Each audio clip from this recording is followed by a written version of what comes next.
Da vi klare med havrådet her fra Aker Brygge på Legend. Og i dette havrådet så har jeg med meg Henrik Thodesen. God dag. Hei. Jannicke Widen, Bård Tufte Johansen og Marte Stokstad. Velkommen. Vi skal ta opp noen caser som jeg har fått innsendt fra folk som har vært i situasjoner i løpet av sommeren hvor de blir usikre på hva de skal gjøre, hva som rett og galt. Maja her har sendt inn en historie fra i sommer som dere kan prøve å sette dere så godt inn i som overhodet mulig. Jeg en 4-barnsmor som har hytte i Sverige, men i år har vi måttet tilbringe ferien i Norge. Løsningen ble enkel camping langs Sørlandskysten, noe vi ikke har gjort før, men som vi tenkte at kledde både lommebok og koronasituasjonen. Jeg middels miljøengasjert, men jeg har klart å være ganske gjennomført når det gjelder å ha med gjenbruksflasker til vann og bruke gjenbrukskopp til kaffe. Spesielt når vi på tur. Jeg tenker det en ting jeg klarer å gjennomføre, og jeg vet jo at plastflasker et stort problem, som jeg tenker i mange tilfeller unødvendig i et land som Norge. Med 4 aktive barn har dette ikke minst vært et økonomisk valg. Jeg ikke en som har lyst til å kjøpe vannflasker til en formue hver gang de tørste, spesielt ikke når det så godt som gratis i springen. Dette har ikke vært noen stor utfordring når vi fyller flaskene før vi drar hjemmefra. Når vi nå har vært på reise, har det derimot blitt et problem. Det rett og slett vanskelig å finne et sted jeg både har lyst til å fylle vann, og ikke minst opplever at det greit å spørre om å fylle vann. Det liksom ikke så god følelse å fylle vann på do på en bensinstasjon, en campingplass eller et offentlig toalett. Dessuten det ofte lunka vann fra en kran fordi det beregnet til håndvask, og da det enda verre. Samtidig selger jo de fleste steder vann av alskens slag og 1000 smaker som de tjener gode penger på. Og da føles det rart å be om å få påfyll på 6 flasker gratis. Men skal man kjøpe vannflasker hver dag til en familie på 6, så kunne man jo like seg tatt inn på hotell og fylt flaska der. Det greit å be om å fylle flaska på bensinstasjon eller andre steder hvor de selger vann? Barna synes dette kjempeflaut. Jeg synes det flaut. Så hva skal man i så fall si? Man kjip, eller man det ikke? Altså, kan man gå inn... Jeg synes jo det var 6 flasker også. Det var jo skikkelig... Ja, det var mye. Jeg skjønner at hun kjenner litt på skammen over å gå inn et sted hvor de selger vann og be om å få det gratis. Men grunnen til at hun ikke gjør det på toalettet jo fordi at den innstilt på varmt vann. Men der det jo en liten knott som jeg har benyttet meg av før. Den står jo bare på lunka. Men hvis du skrur på den, så går den automatisk. Det sant? Altså, det vel lei seg. Så det. Det sant? Så, ja, for vi har sånn automatisk kran hjemme. Nei, hvorfor har dere det? Nei, nå unnskyld. Hæ?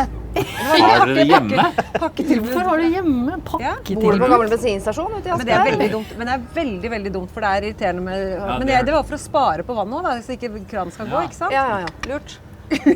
Men det så hvis man går inn på bensinstasjonen, på toalettet der, så skrur man den over på kant, den lille tappen. Men det ikke også grunnen at du må holde flaska sånn på siden, så må du ta hånda og inn, og så det går du litt ekkelt. nær den vasken. Du må lage trakt med den ene hånda. Ja. Det noe skittent inn her, så setter du den fulle flaska opp i urinalet, så setter du vasken, det noe skittent Du må der ha inne. med kanskje en liten sånn stump, Ja. Men hvis det går over en hel sommer, så du kan ta med et sånt lite rør. Jeg vet jo at du over middels redd for bakterier generelt, så du ville ikke fylt flaska din på do uansett hvor kaldt vannet var? Og jeg tror... Jo, det kommer litt an på. Hvor vi? Sørlandet, Sørlandet. I dette Det programmet. noen av de... Hvis du må inn på doen på bensinstasjonen, ja, det veldig sjelden jeg har lyst til å fylle vann der. Det ikke utvendig kran da? Det tror jeg ikke det Husk på at vann koster dobbelt så mye for literen på bensinstasjonen som bensin. Ja. Ja. Så mye tar de for det gratisvannet. Ja, fy søren. Sånn at det en big business for de. Men det litt jeg fyller, da får jeg for å ikke få dårlig samvittighet, så kjøper jeg noe i tillegg. Ja. Jeg kjøper det, kan du fylle opp. Kjøp en is, kan du fylle vann. Men da jo kanskje vinner opp i spinninga, hvis du kjøper 6 ting. Ja. Hvis du kjøper noe, så kan du gjøre det. Hva det billigste man kan kjøpe? Det fortsatt en kjærlighet på pinne? Det tror jeg. En badeball. Så 6 badeballer, ikke denne plasttypen. Og 6 liter vann. Og så vil jeg gjerne ha 6 liter vann. En NOx posetak og 6 vannflasker. Men det jo den gode gamle kjølebagen nå da, så man kan liksom ha med seg vannflasker. Vi har jo sånn 1,5 liters flasker med vann i kjølebag, og så må du også lære, og dette må du begynne med veldig tidlig, å lære barna til å drikke lunka vann. Og at det Ja, fordi vannet blir jo lunka uansett. Nå må jeg få komme med mitt tips som mor gjennom over 17 år. Og det når det varme sommerdager, så tar du 2 til 3 1,5 litere. Dette gjør jeg når jeg i enda varmere land som vi får lov å reise til en eller annen gang i fremtiden. Og så legger jeg de i fryseboksen på kvelden. Litt på skrå, ikke sant? Ja, litt på skrå. Og så har du da har du iskaldt vann faktisk hele dagen, fordi du tar med deg en klump. Og så kan du ha med deg da Og så må det jo være bedre også hvis du først går inn på en bensinstasjon. I stedet for å si, kan du fylle disse 6 små flaskene? Helst sånn, kan du fylle disse 2 dunkene? For det er noe med at den bevegelsen skal gjøres 6 ganger. Føles litt sånn, jeg har faktisk en jobb. Har noen opplevd at de sier nei, vi fyller ikke vann? Er de pliktige til å gi deg vann? Jeg tror faktisk de er pliktige til å gi deg vann.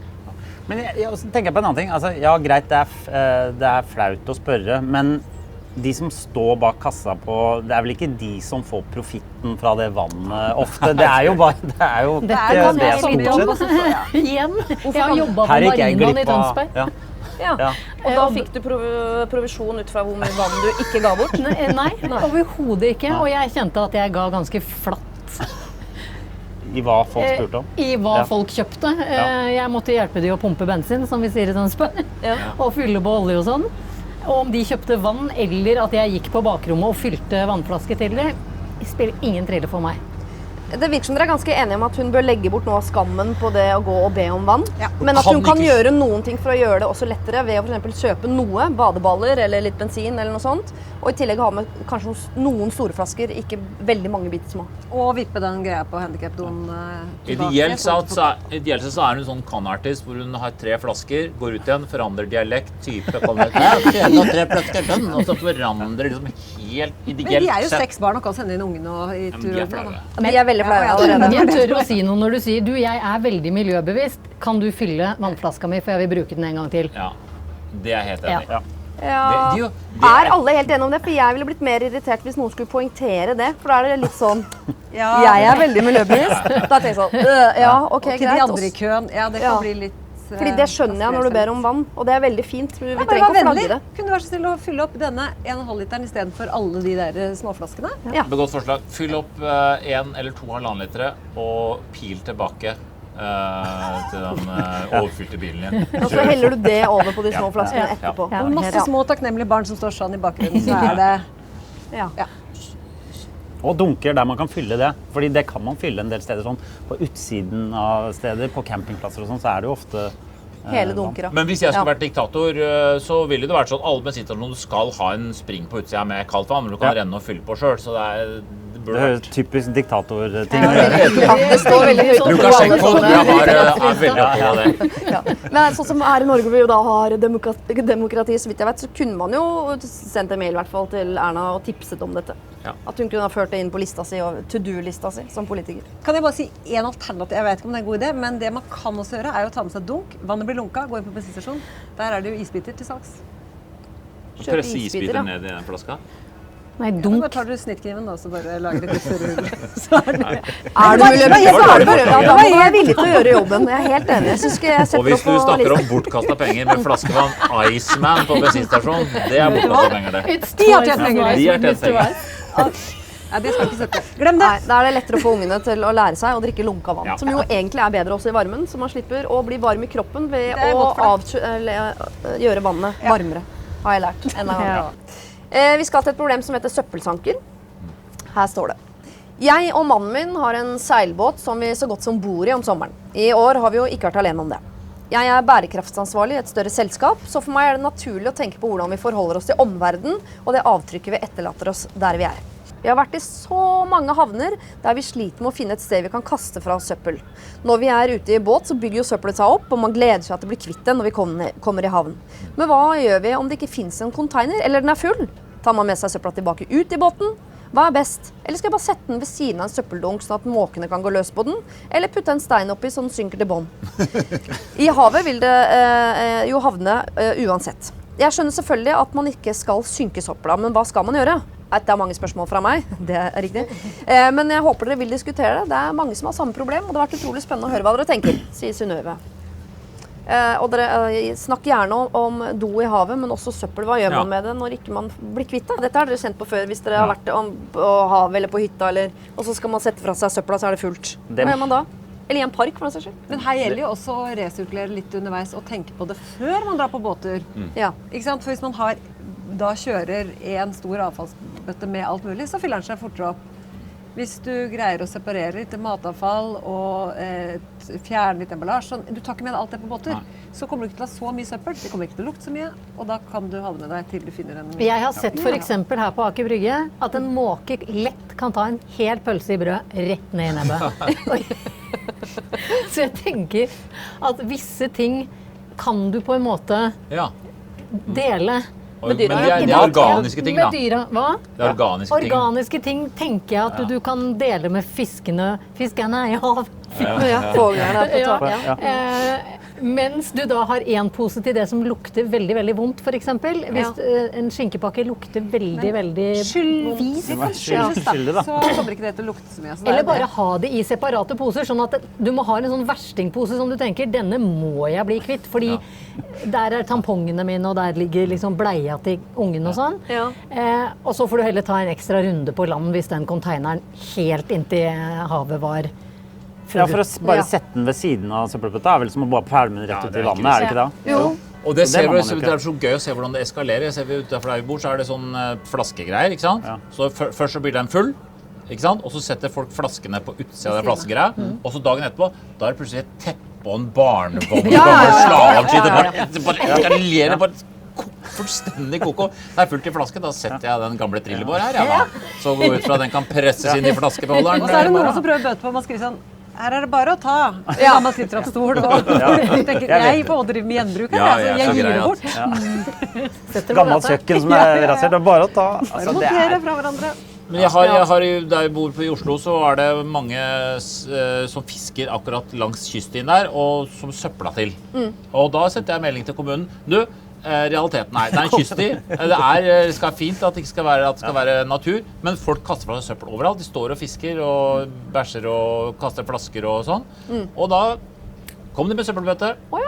Etter noen måneder da. Men det var ganske kjapt å være kommunen. Men da er det en søppelbøtte der, så fyr av meldinger til kommunen. For jeg tenker Skal jeg da... komme med en sånn flinkis-greie nå? Jeg er veldig ofte i Østmarka, og da, hvis det ligger mye søppel, så pleier jeg å ta det med i sekken hjem. Det er veldig flinkis, men det er lov. Det er lov. Ja, men det du kommer med gamle bleier og brukte bind, Det er klart så er det sånn, vet du hva, her har noen satt på seg bleiene og bind, og jeg tar det med. Men du er veldig flink. Men Synnøve, som jo er bærekraftsansvarlig i et større selskap, bør jo nettopp gjøre det, om ikke ta med seg noe søppel, hvis man har kapasitet til det. Absolutt bli flinkere til å sortere. Kanskje hvis du har handlet de der avokadoene som har plastikk og papir før du drar på båttur, så kan du jo ta det ut allerede før du drar og bare ta med selve avokadoen. Skulle ønske det kom med et egen innpakning. Fikk ønske det fantes sånne parties hvor du fikk kjøpe sånne bokser med lokk og sånn, Kanskje du blåser støv av det greiene der igjen. Det med å tilsortere søppel er jo noe Veldig lurt. du sa, altså hastesøppel. Og så kan du spare på det til du finner en tom container. Du har en giftig pose med stinkestank som du ikke greier å leve med, og så resten kan du faktisk skylde å ha. Jeg synes vi skal ta med oss det du sier om å ringe og si ifra, om at her nå er det et større behov for flere søppelkonteinere, for nå er det mye. Og i tillegg også ta kildesorteringa til et nytt nivå, som også handler om hvilken søppel kan jeg ha ombord i båten ganske lenge før det blir ille for meg. Vi skal til disse vannskutterne, som du nevnte innledningsvis, Bård. Vannskuter.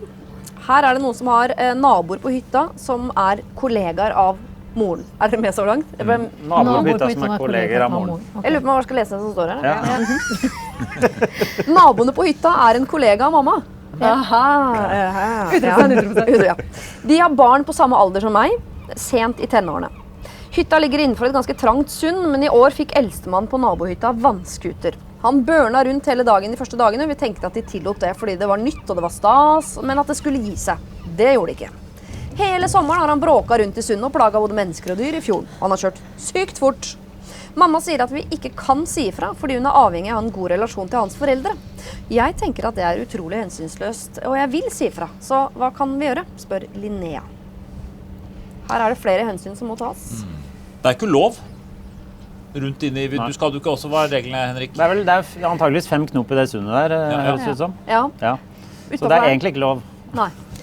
Jeg ville vel kanskje kjørt en liten sniktelefon til politi. Gått rett dit. Men det er det samme som naboer som har fest, så er ikke jeg det som banker på. Hvis klokka blir 4-5, og jeg har gått gjennom den der det skjer jo ikke i Asker der hvor jeg bor nå, men det gjorde det mer i Oslo da. Bare nå det for ille, liksom. Kan noen andre enn meg gå og si fra? Ja. Så ville jeg bare sagt at her det daglig en som kjører for fort inne i Sundet. Men hvis politiet kommer og sier vi har fått naboklager på vannskuteren. Altså, her har vi jo en liten sånn Greta Thunberg, tenker jeg. Hun tenåring og har lyst til å si fra om noe som plagsomt for mange. Ja.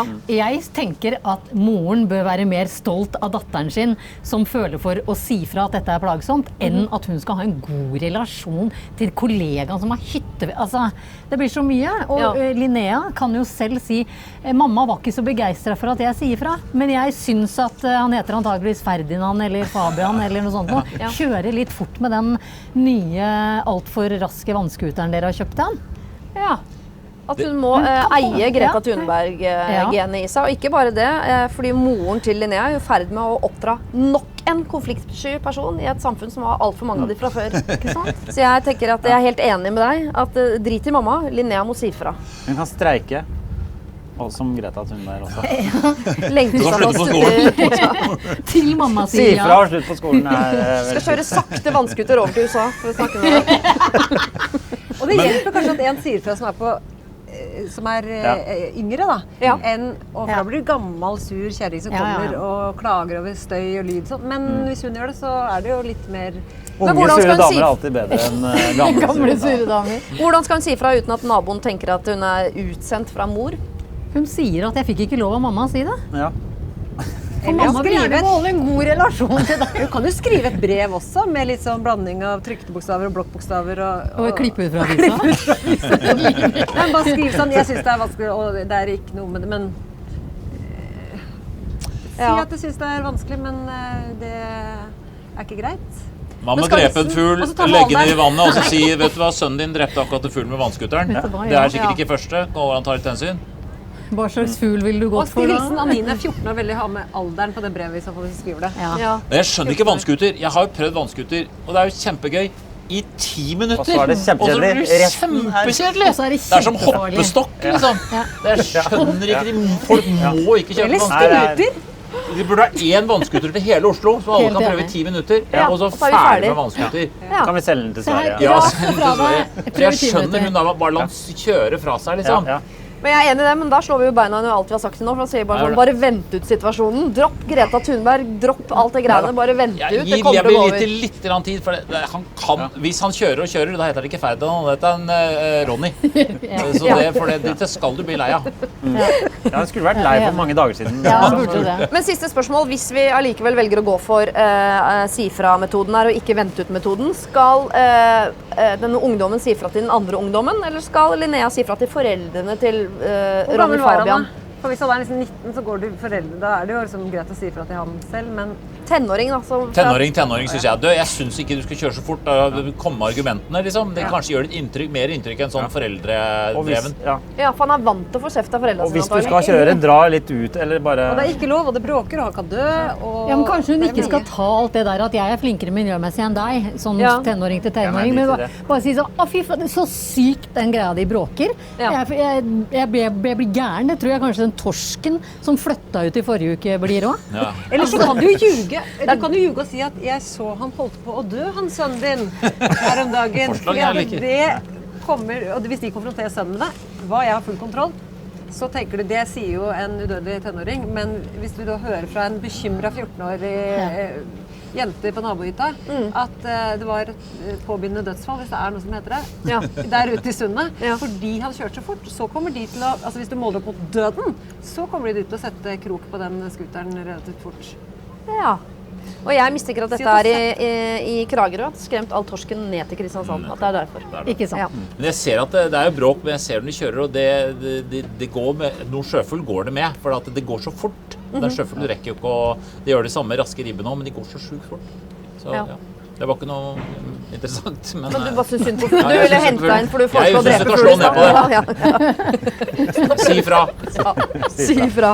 Ungdom til ungdom kan si fra om dette, og få han til å slutte med det som antageligvis ikke lov engang, og livsfarlig. Det var de problemene vi rakk, Ja, rett og vi slett, løser her i det nå. havrådet. Nå begynner det å regne også. Nå begynner det å regne og blåse, og Sånn er klokkene livet på ringer. havet. Og, jeg er sjøsjuk og må gi meg, så jeg takker for havrådet så langt. Tusen takk, alle sammen.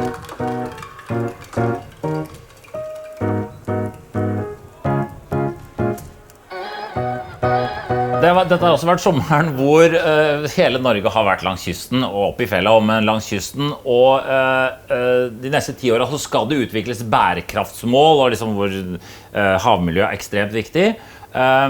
Og noe av det beste vi har i Norge, fortrinnet, er jo naturen.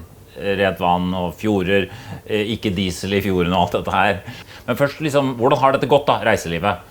Altså, Lofoten har jo blitt overeksponert. Folk har vært overalt. Hvordan har det gått? Er det brukkede rygger, liksom? Nei, men folk har hatt det travelt. Men det er jo fordi nordmenn booker ikke på forhånd. Men det er en annen greie. Men det er klart, fra spøk til alvor, det som vi har sett denne sommeren, det er at det er akkurat det samme som gjorde Norge til et turistland i 1850. Det som gjør Norge til et turistland nå. Det er fjell og fjord, det er natur. Det er det at vi kan bade, padle, bevege oss rundt i unike perler. Det gjelder på Vestlandet, det gjelder i Nord-Norge. Og disse stedene som har disse fjord- og kystperlene har hatt godt besøk. Storbyene som ikke har det, har hatt ganske dårlig besøk. Så når det kommer til hvor folk har lyst til å dra, så ser vi at det er det samme som det var for flere hundre år siden. Ja. Men det er liksom, litt artig det, for det, for eksempel i Træna. Når du drar til Træna, så vil du ikke at det skal være så mye folk der. Nei. Mens de Træna vil det skal være masse folk der. Så folk vil liksom dra til det urørte, og så kommer det masse folk, og så blir det ikke urørt lenger. Ja, men stort sett så er det mest urørt hvis du da holder unna en sånn 2-3 stier der de fleste går.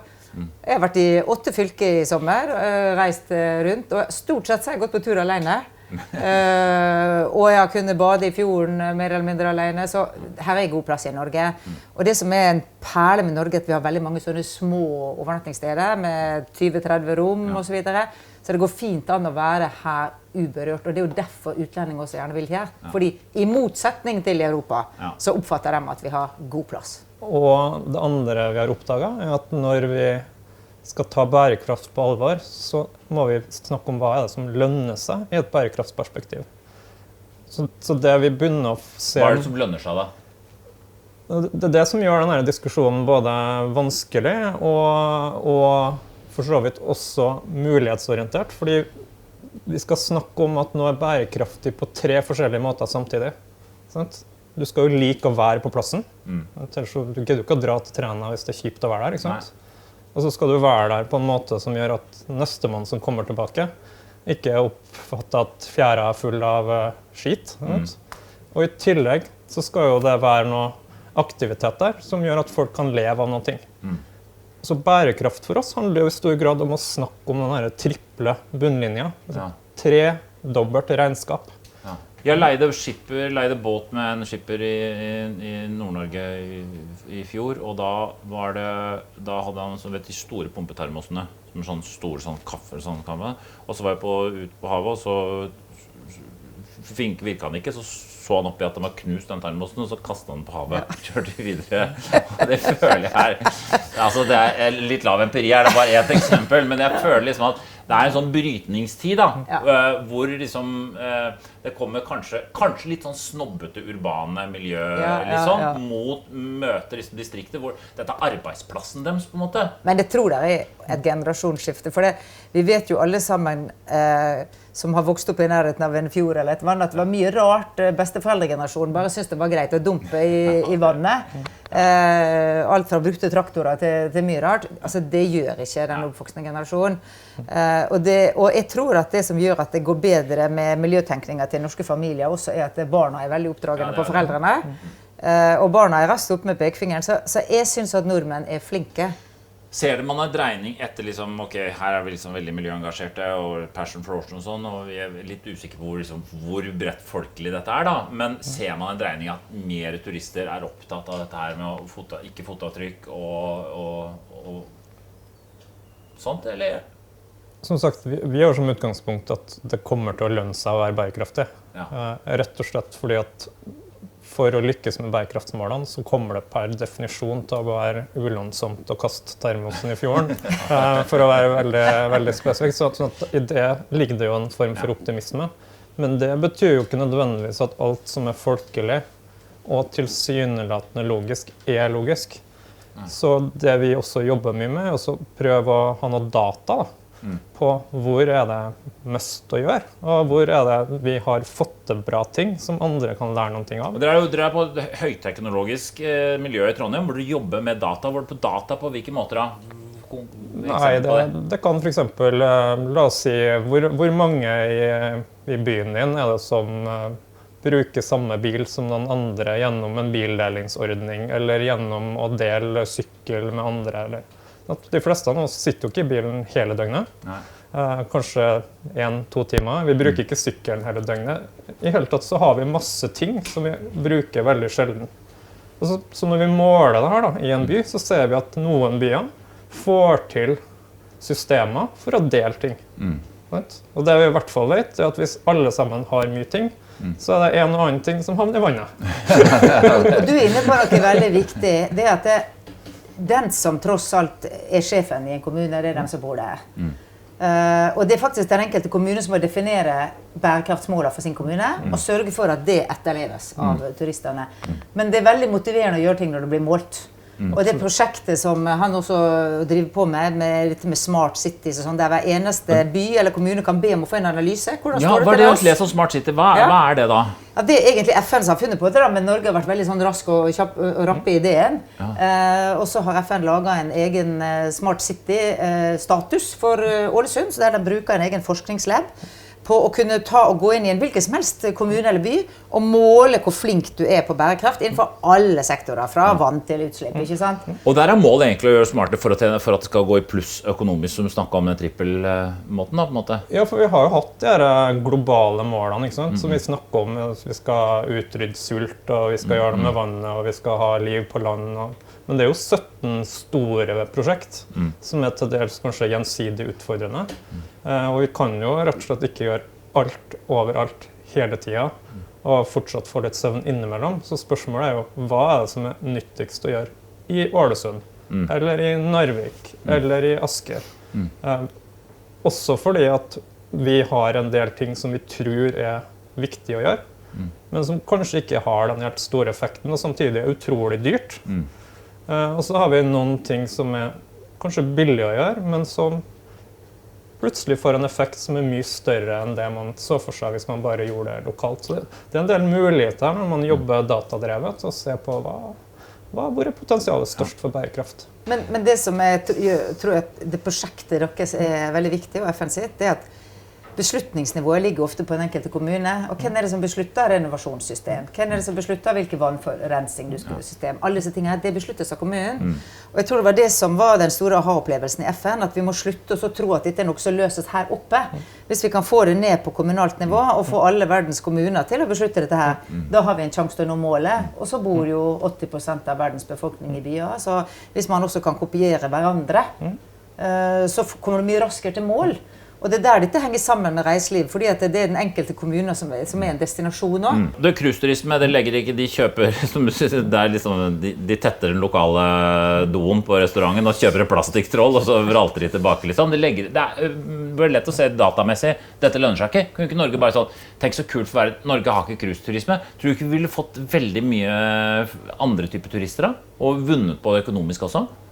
Sannsynligvis. Jeg har ikke spesifikt masse data på do og cruiseturisme, men vi har en del data på hva det koster da, for miljøet, for det sosiale og for økonomien å ha cruiseturisme. Jeg skal ikke mene så veldig sterkt for eller imot cruiseturisme, men det kan helt åpenbart være andre ting å gjøre som skaper en bedre kommune å bo i, som gir bedre tilgang til interessante jobber for lokalbefolkningen, og som i tillegg gjør at planeten kanskje bruker noen færre ressurser som den ikke har. Altså, det vi har vært veldig opptatt av ved Bærekraftsenteret i Trondheim, det er også å sørge for at vi ikke som særlig som lokalsamfunn, da, låse oss inn i en sånn konflikt hvor alt for eksempel handler om for eller imot cruiseskip, eller for eller imot bil i byen. Så det vi er opptatt av, det er å finne ut hva er det mest nyttig å gjøre der du bor. Og da kan det være at du kan begynne å snakke om helt andre ting enn bil eller cruiseskip. Fordi det blir fryktelig dyrt og ganske irriterende. Hvis du skal prakke på diskusjonen om cruiseskip på enhver kommune, vi har 356 kommuner i Norge, og veldig neiete, liksom. Ja, folk blir liksom distansert da, fra hele arbeidet med bærekraft. Så det å hjelpe folk med å skjønne hvordan står det nå egentlig til i byen min eller i bygda mi, og hva kan vi gjøre? Men hvordan kan næringslivet jobbe for å liksom, positivt sett for å ta vare på havet, som er utgangspunktet her da? Altså, utgangspunktet her er tilbake til det her med at vi skal ha 3 typer verdiskaping samtidig. Det er at bærekraft for næringslivet, det er jo sannsynligvis den største muligheten i vår levetid, ikke sant? Det er jo der vi har ikke bare 356 kommuner og 11 fylker i Norge, men vi har tusenvis av byer i hele verden som skal gjennom en reise over de neste 10 årene for at vi skal lykkes. Hvis du fikser ting i bygda di eller i byen din, og i tillegg bruker bærekraftsmålene som et globalt språk for å si at kom til Narvik, liksom. Se hvordan vi fikset strandsonen, eller hvordan vi fikset avfallssystemet vårt. Så har du jo plutselig en helt annen mulighet til å skape lokale arbeidsplasser, for eksempel. Ja, og reiselivet er klappet og er kjempebegeistret for den måten dere jobber på. Sette tall på utfordringene, hjelpe kommunene å gjøre de riktige løsningene. Og reiselivet, vi ser at vi må ha godt samarbeid med hvert eneste kommunestyre med å finne disse lokale, gode, balanserte løsningene som både legger igjen penger, forurenser minst mulig og er hyggelig for lokalbefolkningen. Og det er mulig lokalt, det er faktisk vanskeligere på nasjonalt nivå. Og derfor så, det at noen faktisk sitter og tar den analysen av hver enkelt kommune, hvor er det du er god, hvor er det du er dårlig, et veldig godt utgangspunkt for å komme videre. Altså, vi har jo verdens rikeste land, vi har jo høy kompetanse, ikke minst dere i Trondheim og sånn. Hva er det vi kan i være et foregangsland i forhold til å ta vare på havet? Jeg har ikke tenkt å snakke med nasjonale myndigheter i Norge, men det har i hvert fall ikke vært noe mindre trøkk nedfra opp de siste par årene i Norge. Det er rett og slett på kommunalt nivå ting skjer akkurat nå. Og så har vi begynt å få noen nasjonale forventninger til at bærekraftsmålene skal inn i planer og inn i budsjetter og så videre. Og det er jo nå når vi begynner å få det møtepunktet mellom det nasjonale og det lokale, at det kommer til å bli litt action. Vi er sånn som mennesker, det som er nærmest oss, det engasjerer vi oss lettest i. Vårt eget reiseliv, vår egen søppelhåndtering og vår egen forurensning av vår egen badestrand. Og det er jo derfor det kommunale nivået som dette Smart City-prosjektet lener seg mot, antageligvis vil føre raskere til mål enn om man bare snakker med stortingspolitikere. Finnes det målinger, dere gjør mye målinger, finnes det målinger på liv i vann da? Hvordan det tar vare på kyststripa og det som er under overflata? Så det vi måler mest på nå er samspillet mellom de her urbane områdene, store og små kommuner og byer, og vannsystem. Sånn at vi måler kanskje ikke så mye direkte langs stranda og ute i fjorden, men vi er opptatt av å finne ut hvilke ting går det an å gjøre noe med i en kommune eller i en by. Men vi er ikke bare interessert i å måle det heller, for vi har ganske travelt da, sant? Så vi kan på en måte ikke forutsette at vi skal til Mars og tilbake for å få på plass svaret. Så vi har jobbet også veldig mye med internasjonalt næringsliv, bare for å sørge for at de tingene vi måler, når vi finner et eller annet, så går det faktisk an å gjøre noe med det. Ikke sant? Det finnes en teknisk løsning, eller det finnes en leverandør. For hvis vi ikke klarer å koble sammen de tingene her, at offentlige og private for eksempel samarbeider, så kan man jo ha masse målinger på ting, og så kan man bli veldig deprimert. For her var det mye å gjøre noe med. Ja, for det er jo masse du ser jo kysten her, det er jo press på strandområdet. Alle sump, alle sivbelter, alle bekker, det er gyter sjøretten, det er de smålivet som er rundt omkring. Det er jo et veldig press. Definitivt. Ja, og da tror jeg kanskje vi må minne oss selv om verdien av alt fra fugl som lever i siv, og alt det som faktisk kan gjøres om til en turistattraksjon.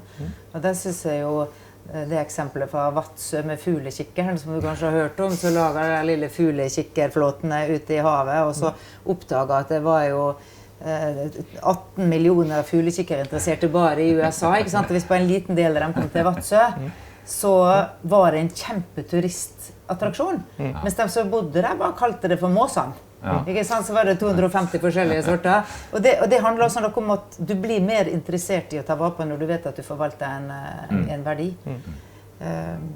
Så jeg er optimist også der, men vi må oppdage attraksjonene våre. Fugletittenasjon Norge, ja, det er bra. Ok, takk for praten. Dere er da, du er jo betalt for optimist, selvfølgelig. Det er spennende for næringslivet, dette går bra, du er jo sånn. Men og du er også optimist? Der er jeg ganske sikker på at det blir 40 saker. Altså. Ja. Takk skal dere ha.